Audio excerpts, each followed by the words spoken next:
제가 시 한 편을 낭송해 드리겠습니다.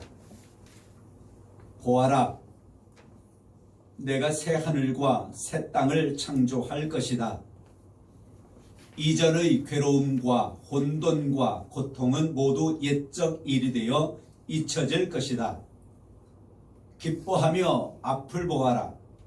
내가 창조할 것을 내다보아라. 나는 예루살렘을 순전한 기쁨이 되게 창조할 것이요, 나의 백성이 청청한 즐거움이 되게 창조할 것이다. 나는 예루살렘을 보며 기뻐하겠고 내 백성을 보며 즐거워할 것이다. 그 성읍에서는 더 이상 우는 소리나 울부짖는 소리가 들리지 않을 것이다. 아멘. 심대 아멘 했습니다. 오늘 우리가 읽은 본문의 말씀과 같은 비슷한 내용인 것을 우리가 짐작할 수가 있겠지요. 이 말씀은요, 예언으로 기록된 말씀인데 문학적으로 보면 시에 해당합니다. 그래서 이 시를 유진 피터슨의 메시지 성경이라고 하는 것이 있는데, 그 메시지 성경으로 보면 제가 낭송해 드린 이런 정말로 시처럼 쓰여져 있는 것을 우리가 볼 수가 있습니다. 여러분은 여러분 안에 있는 그 신앙을 밖으로 어떻게 표현해 보신 적이 있으십니까? 신앙을 어떻게 표현해 보셨습니까? 여러분들이 만약에 혹시 아주 맛있는 음식을 먹었다 치십시다. 정말 생전 처음 먹어보는 맛인데 와, 너무 맛있어. 동료들과 만났을 때의 음식 이야기를 나눌 때 그 이야기를 하십니까? 안 하십니까? 많은 분들이, 저는 많이 해요. 밖으로 표현해내는 것입니다. 누군가로부터 내 이 속에 있는 이 마음을 알게 하는 것이지요. 그런데 이것을 속에만 담고 있고 표현하지 않는 사람은 다른 사람이 모르는 것을, 자기 혼자만 알고 있다라고 하는 것을 비밀처럼 여기면서 혹시 스릴 넘쳐 할지도 모릅니다. 와, 이건 나만 알고 있어. 그 식당 나만 알고 있어. 다음에 나 또 가야지.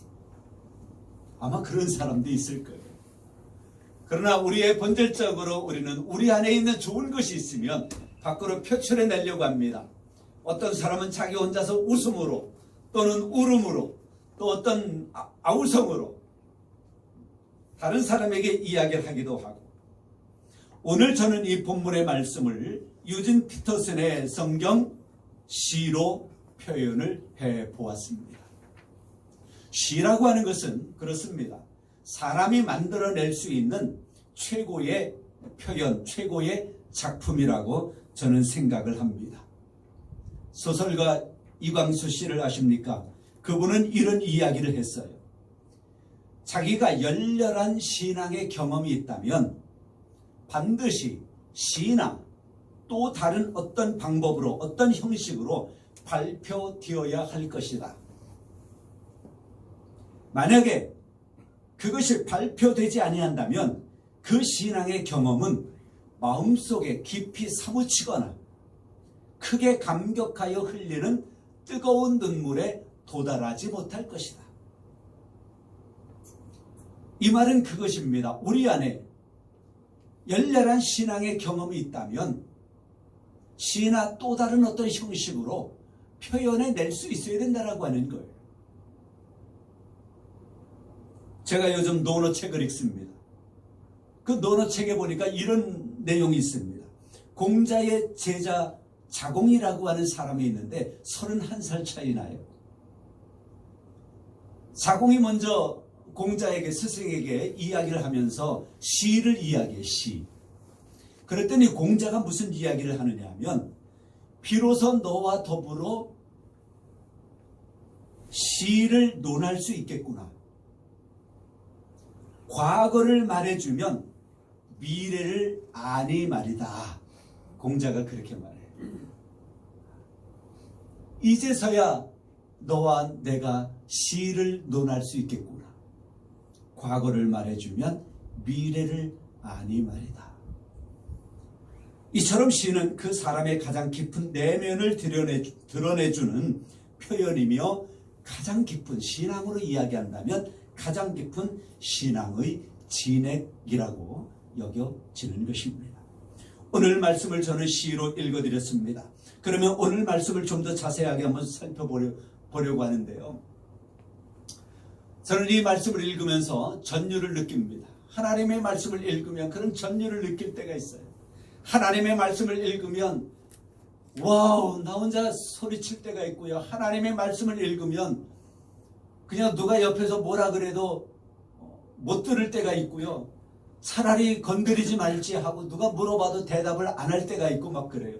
그 속에서 빠져나오기 싫은 거예요. 오늘 이 하나님의 말씀이 저에게 그런 감정을, 그런 감성을 가져다 주었습니다. 보세요. 17절에 보니까 그렇게 말합니다. 보라, 내가 새 하늘과 새 땅을 창조하나니 이전 것은 기억되거나 마음에 생각나지 아니할 것이라. 새 하늘과 새 땅을 하나님이 새롭게 창조하셨대요. 창세기에서 창조하셨잖아요. 그런데 새 하늘과 새 땅이라고 말씀하십니다. 이것은, 이 새 하늘과 새 땅은 베드로후서 말씀에 기록이 되어져 있고 요한계시록에서 말씀을 하면서 모든 그리스도인들이 소망으로 간직해야 할, 그리고 그 후에는 그곳에 함께 올라가 하나님과 더불어 그 복락을 누릴 그 장소로 성경은 말씀하고 있습니다. 그래서 베드로후서 3장 13절에 그렇게 말합니다. 우리는 그의 약속대로 의가 있는 곳인 새 하늘과 새 땅을 바라보노라. 믿음의 사람들, 우리 그리스도인들은 그 새 하늘과 새 땅, 그것을 바라보면서 그 하나님의 나라에 영원히 들어갈 것을 고대하면서 우리는 신앙생활을 해나가고 있는 거예요. 그게 우리의 소망이에요. 새 하늘과 새 땅. 그러면서 요한계시록 21장 3절에는 그렇게 말합니다. 그곳에서는 그리스도인들, 하나님의 사람들은, 하나님의 백성들은 하나님의 백성이 되고 하나님은 친히 그들과 함께 계셔서, 그곳에서 새 하늘과 새 땅에서는 우리는 하나님의 백성이 되고 하나님은 친히 그들과 함께, 우리와 함께 계신다라고 말씀을 하셔요. 그리고 뒤에 이어지는 말씀에 보면 그 눈에서 눈물을 거두시고 고통도 거두시고 그런 말씀이 기록이 되어져 있습니다.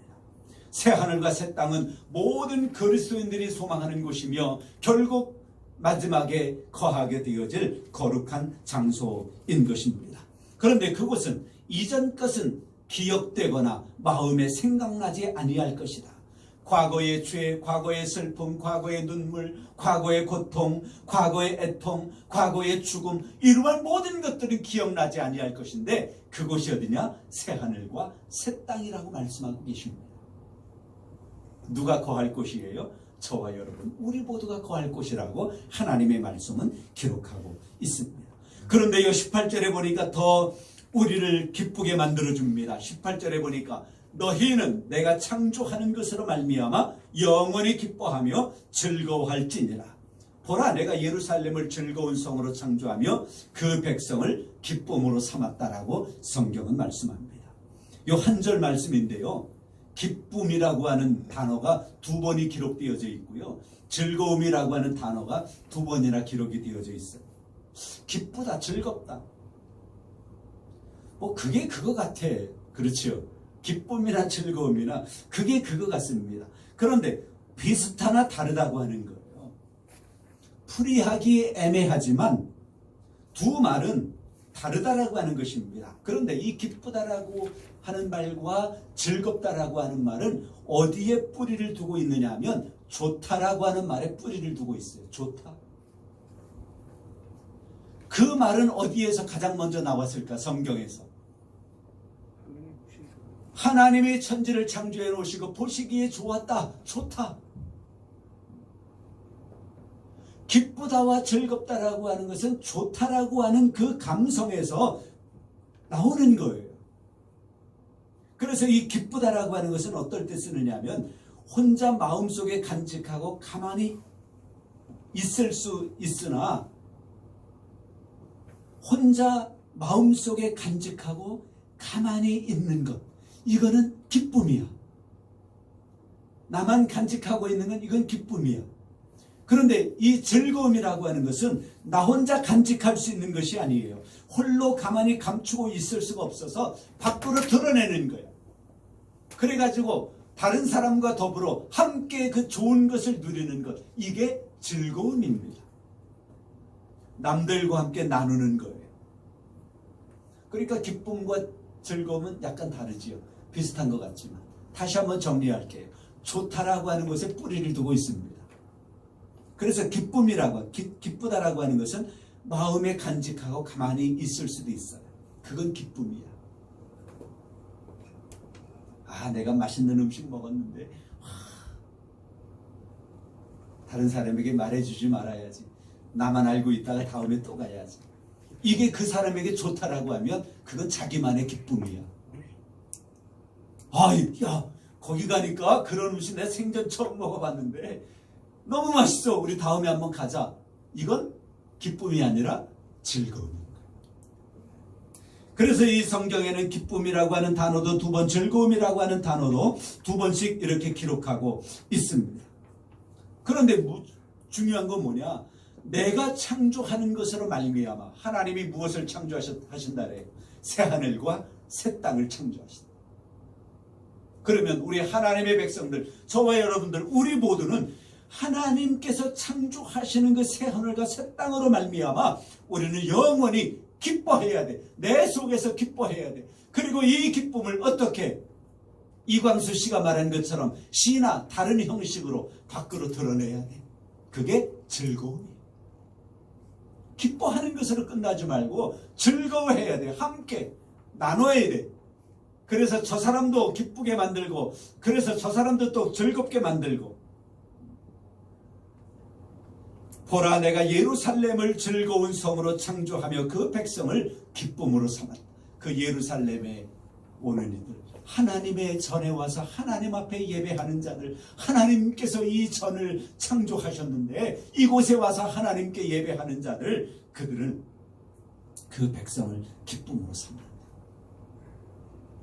우리 안에 그런 기쁨과 그런 즐거움이 날마다 샘솟아 날 수 있기를 바랍니다. 19절에 넘어가서 보니 그렇게 말해요. 내가 예루살렘을 즐거워하며 나의 백성을 기뻐하리니. 하나님의 말씀이에요. 예루살렘을 즐거워하고 백성을 하나님이 기뻐하신대. 우는 소리와 부르짖는 소리가 그 가운데서 다시는 들리지 아니할 것이다. 요 뒤에 말씀은 요한계시록 21장 4절에 있는 말씀, 그 말씀에서 풀어놓고 있어요. 눈물도 없고 고통도 없고 죽음도 없고.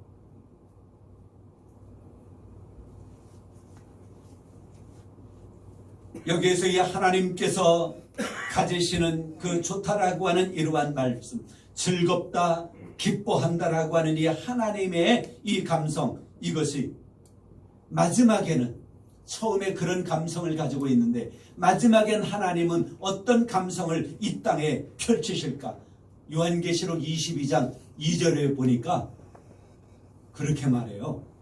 이것들을 증언하신 이가 이르시되 내가 진실로 속히 오리라 하시거늘. 속히 오신대. 우리 주님이 속히 오신대요. 그 표현은 뭐냐? 속히 와가지고 하나님의 백성, 주님의 백성들을 빨리 만나고 싶은 거예요. 빨리 보고 싶은 거예요. 내가 속히 오겠다. 속히 너희에게 가겠다. 그 기쁨과 그 즐거움에 못 이겨서 속히 오는 거예요.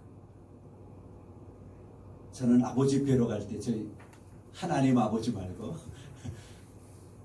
제 아버지 뵈러 갈 때는 가끔 그런 생각을 해요. 왜 과속을 하게 되지? 그런 생각을 해요. 빨리 달리고 싶은 것이죠. 그래서 순간, 와, 내가 왜 과속을 하는 것 같지? 그래서 생각해 봅니다. 아, 아버지 뵈러 갈 때는 빨리 가고 싶은 마음에서 과속을 하나 보다. 그런 생각을 했어요. 그렇다고 20km 넘어가면 큰일 나니까. 그런 생각을 가끔 해요. 그래서 제가 글도 썼어요. 부모님 뵈러 갈 때 속도계가, 자동차 속도계가 올라가는 것은 아는 사람은 다 알 것이다. 우리 주님이 속히 오신대요. 그것을 하나님의 백성인 요한이 그렇게 기록하고 있는 거예요. 너무 기뻐서, 너무 즐거워서. 그리고 뒤에 이어지는 말씀 보면 그렇게 말씀하니까 뒤에는 아멘, 주 예수여 어서 오시옵소서 그러잖아요. 주 예수여 어서 오시옵소서. 빨리 뵙고 싶습니다. 빨리 그 새하늘과 새 땅, 하나님이 창조하신 그곳 빨리 가고 싶습니다. 어서 오십시오. 이 얼마나 감격스러운 대화입니까?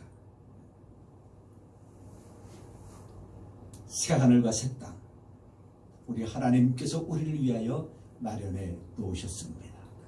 믿음으로 살아가시는 여러분들, 그곳이 여러분이 가실 곳입니다. 이제 그곳을 마음껏 소망하시고, 그리고 그곳에 들어가기를 기대하시면서 기뻐하시고 즐거워하는 그 삶이 영원토록 계속 지속될 수 있기를 바랍니다. 그리하면 하나님도 여러분을 통하여 즐거워하시고 여러분을 통하여 마음껏 기뻐하시고, 너희는 내 백성이 되고 나는 너희 하나님이 될 것이다. 그 말씀이 우리 가운데 이루어질 것입니다. 그런 은혜가 여러분 가운데 가득하기를 우리 주님의 이름으로 축복합니다. 성부와 성자와 성령의 이름으로 여러분 모두를 축복합니다.